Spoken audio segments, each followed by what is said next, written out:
O que é importante para ser considerado na hora do lançamento de um novo produto no mercado? Para falar sobre esse assunto, o Portal HSM convidou o professor Marcos Morita. Muito obrigada pela sua participação aqui com a gente.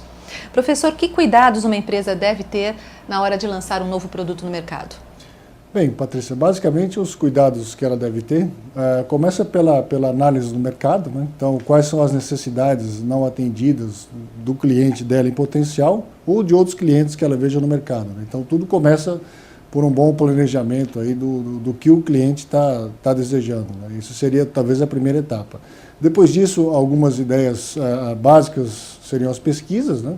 Pode ser uma pesquisa quantitativa ou uma pesquisa qualitativa.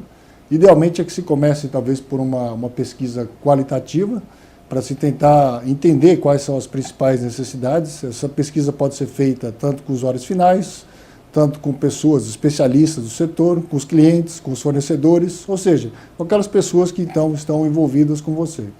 Com base nessa pesquisa qualitativa, a empresa então ela já sairia com algumas ideias básicas quais são os produtos, ou quais as principais necessidades, né? Então, essas seriam algumas etapas importantes para a empresa, então, começar a pensar em lançar um novo produto. Existem alguns fatores que a gente poderia dizer que são determinantes para o sucesso ou para o fracasso de um determinado produto?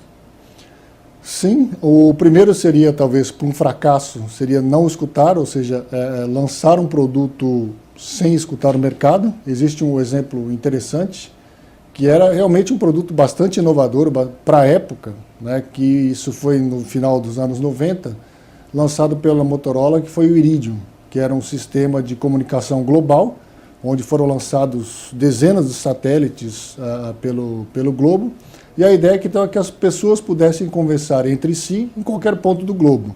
Naquela época é importante salientar que não existia celular, não existia nenhum tipo de comunicação.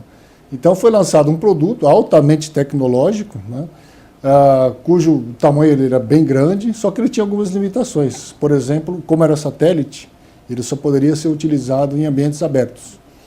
E a primeira experiência, uma das primeiras experiências que foi feita nesse sentido, foram alguns jornalistas que foram para a Guerra do Kosovo. E para utilizar o telefone, eles tinham que ir para a rua, né, ou seja, ir para uma área perigosa. E logo em seguida surgiram os celulares, né, com o serviço de roaming, com preços muito mais baixos, aparelhos menores, ou seja, aquilo que era uma grande tecnologia, uma grande invenção, não se fez talvez um estudo prévio nem do ambiente e nem talvez das necessidades do cliente, né, que no caso seria um aparelho pequeno que pudesse ser utilizado, por exemplo, dentro de casa, né. Então isso foi um grande erro, no caso, não ter escutado, não ter analisado melhor o ambiente.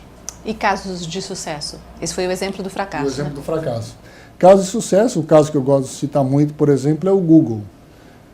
Muitas vezes eles lançam produtos que, para nós, se formos pensar hoje, que algum tempo atrás eram praticamente impossíveis, né? Por exemplo, uma caixa de mensagens de graça e ilimitada, né? Há pouco tempo atrás se pagava por esse serviço e se tinha, por exemplo, espaços limitados, 20 megas, 40 megas. Hoje você tem 7 gigas sem pedir. Você tem Google Maps, o próprio serviço de Google News, ou seja, uma série de serviços agregados, né? Então, que atendem às necessidades do cliente e até antecipam. Isso no modelo de negócio hoje praticamente inovador, que é sem custo. E de onde vem essa ideia que vai desembocar no sucesso? Eu acho que vem um pouco, talvez, nesse caso específico, produtos de tecnologia, talvez um pouco uma percepção de mercado, sim. E muita, eu diria, talvez um pouco de pesquisa, né?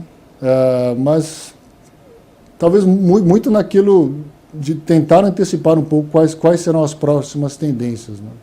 Então ali é um conjunto de fatores, talvez a queda no preço dos servidores, a queda no custo da armazenagem da informação, o aumento da banda larga, né? Então tudo isso está levando ou está ajudando, de certa forma, o Google a crescer o seu negócio. Aumenta o número de smartphones, os usuários conectados à internet.